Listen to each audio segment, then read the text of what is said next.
नमस्कार, स्वागत है आपका हमारे चैनल में। मैं रानी गुप्ता आपके साथ और बड़ी खबर आ रही है कर्नाटका के श्रीरंगपटना स्थित एक मस्जिद यानी कि जामिया मस्जिद में विश्व हिंदू परिषद के आह्वान पर वहां पर पूजा करने का जो आह्वान किया गया था उसको लेकर के वहां पे धारा 144 लागू की गई है। आपको बता दें इसी के साथ ही 500 से अधिक पुलिस के जवान वहां पर तैनात है ताकि इस चीज का जो आह्वान किया गया है उसको रोक दिया जाए। इसी के साथ ही पूरे एरिया में पुलिस गश्त कर रही है। आपको बता दें कि हिंदू संगठनों ने यह दावा किया है कि जो जामिया मस्जिद वहां पर है श्रीरंगपटना में, उसको टीपू सुल्तान ने हनुमान मंदिर को ध्वस्त करके वहां पर मस्जिद का निर्माण कराया है। इसी के साथ ही हिंदू संगठनों का यह दावा है कि जिस तरीके से ज्ञानवापी जो कि वाराणसी में स्थित है उसका सर्वेक्षण किया जा रहा है, वीडियोग्राफी करवाई गई है, ठीक उसी तरीके से सर्वेक्षण इस मस्जिद का भी कराया जाए ताकि जो सच्चाई है वो बाहर निकल करके आए। आपको बता दें जामिया मस्जिद में पूजा करने के विश्व हिंदू परिषद के आह्वान के मद्देनजर कर्नाटका के श्रीरंगपटना में सुरक्षा व्यवस्था कड़ी कर दी गई है। कुछ दक्षिणपंथी संगठनों का दावा है कि 18वीं सदी के शासक टीपू सुल्तान की पूर्ववर्ती राजधानी श्रीरंगपटना में स्थित इस मस्जिद को एक हनुमान मंदिर को नष्ट करके उनके अवशेषों में बनाया गया है। शहर में सीआरपीसी की धारा 144 लागू है। आपको बता दें कि विश्व हिंदू परिषद द्वारा शनिवार को दिए गए श्रीरंगपटना चलो के आह्वान से पहले कर्नाटका के मांड्या जिले के श्रीरंगपटना शहर के सीआरपीसी की धारा 144 लागू की गई है। कस्बे में सुबह 6 बजे से शाम के 6 बजे तक धारा 144 सीआरपीसी लगाई गई है ताकि इस दौरान कोई भी प्रदर्शन या फिर रैली ना हो सके। आपको बता दें कि सुरक्षा व्यवस्था के लिए 500 से अधिक पुलिस कर्मियों की तैनाती की गई है और 4 चेक पोस्ट भी लगाए गए हैं। एसपी एन यतिन की मौजूदगी में रूट मार्च भी निकाला गया। वहीं उपायुक्त अश्वथी एस ने कहा कि साप्ताहिक बाजार जो कि आमतौर पर शनिवार को आयोजित की जाती है उससे स्थगित कर दिया गया है। आज श्रीरंगपटना की 5 किलोमीटर की सीमा में शराब की बिक्री पर भी पाबंदी लगा दिया गया था। मस्जिद का रास्ता बंद कर दिया गया और लोगों को मस्जिद के अंदर जाने की अनुमति तक नहीं दी गई। वहीं सीसीटीवी कैमरे भी लगाए गए हैं और संदिग्ध गतिविधियों पर भी नजर रखने के लिए एक विशेष टीम का गठन किया गया है। आपको बता दें कि विशेष रूप से हिंदू संगठनों के कुछ कार्यकर्ताओं ने 4 जून को मांड्या जिले के ऐतिहासिक शहर श्रीरंगपटना में जामिया मस्जिद में प्रवेश करने और पूजा करने की धमकी दी थी। हिंदू संगठनों ने सोशल मीडिया पर श्रीरंगपटना चलो कार्यक्रम में भाग लेने का भी आह्वान किया। साथ ही आपको बता दें कि कर्नाटका के गृह मंत्री आरागा ज्ञानेंद्र ने शुक्रवार को आश्वासन दिया कि जिला पुलिस को श्रीरंगपटना चलो अभियान के दौरान कानून व्यवस्था बनाए रखने के लिए सभी एहतियाती कदम उठाने का निर्देश दिया गया है। साथ ही गृह मंत्री ने कहा कि किसी को भी किसी भी कीमत पर कानून अपने हाथ में लेने की इजाजत नहीं है। आपको बता दें इसके साथ ही गृह मंत्री ने आगे ये भी कहा कि किसी भी संगठन को अपने दावे को शांतिपूर्ण और लोकतांत्रिक तरीके से पेश करने का अधिकार है। वहीं पिछले महीने नरेंद्र मोदी विचार मंच ने मांड्या के डिप्टी कमिश्नर से संपर्क किया और दावा किया कि मस्जिद आला मुंडला बगिलू अंजना स्वामी मंदिर था और वहां पूजा करने की अनुमति मांगी।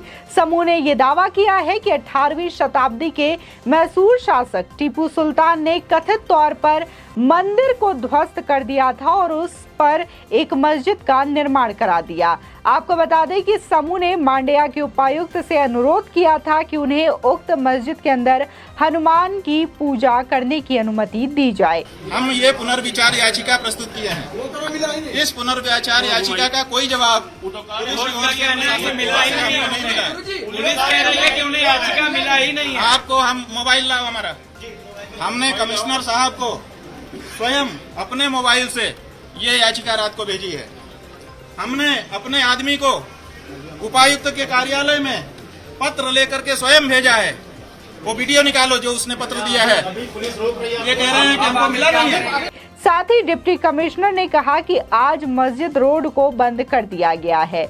लोगों को मस्जिद में जाने की इजाजत नहीं है। किसी भी अप्रिय घटना से निपटने के लिए सीसीटीवी कैमरे भी लगाए गए हैं।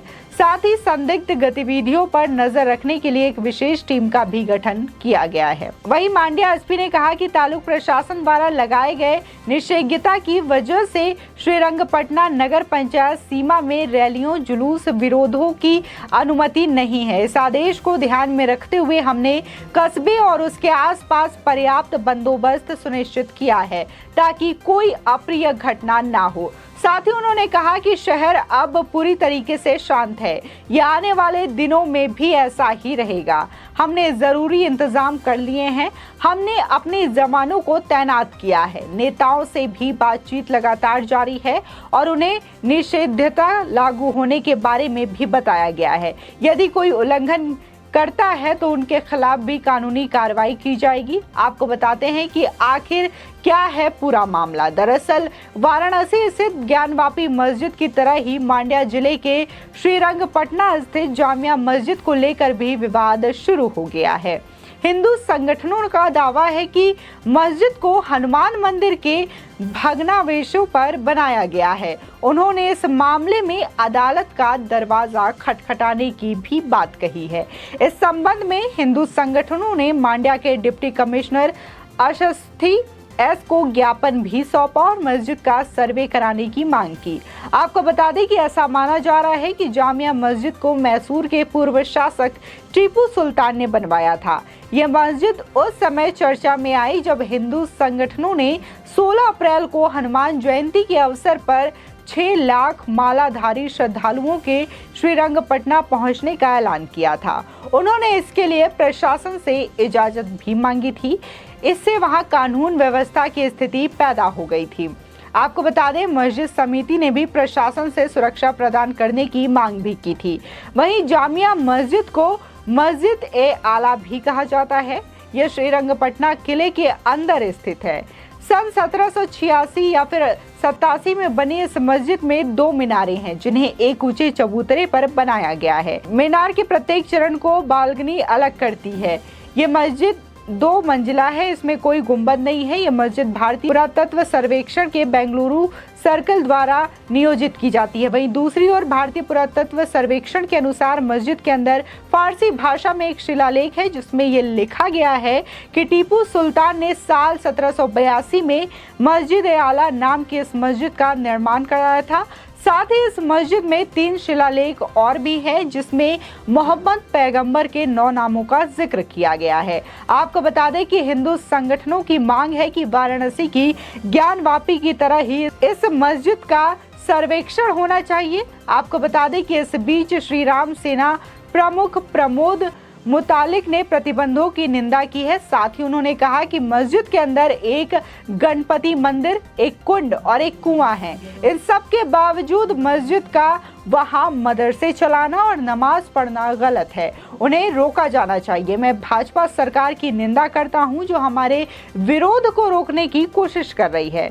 कुछ दक्षिणपंथी संगठनों ने यह दावा किया है कि जामिया मस्जिद अंजनिया मंदिर था जिसे टीपू सुल्तान ने ही नष्ट किया था और वहां मस्जिद का निर्माण कराया था। जिस तरीके से देश में लगातार ये चीजें देखने को मिल रही हैं, जहां राम मंदिर से ये मुद्दा शुरू हुआ था, जिसके बाद अब अगर बात हम वाराणसी की ज्ञानवापी मस्जिद की करें तो वहां पर भी तमाम ऐसे साक्ष्य मिले हैं। कथित तौर पर जो शिवलिंग की आकृति मिली है उसको लेकर भी बहुत सारी चीजें कही जा रही है। 2 पक्षों की दोनों ही तरीके की अलग अलग दलीलें हैं। जहां एक पक्ष इसे फव्वारा बता रहा है तो वहीं दूसरा पक्ष इसे शिवलिंग बता रहा है। तो वहीं ये विवाद जो है वो कुतुब मीनार को भी लेकर के देखने को मिली, जहां पर कई हिंदू देवी देवताओं की आकृतियां पाई गई। इसी के साथ ही जिस तरीके से मथुरा में ये चीजें देखने को मिल रही है और अब कर्नाटका के जामिया मस्जिद में भी यही चीजें सामने आ रही है कि वहां पर हनुमान मंदिर हुआ करता था जिसको कि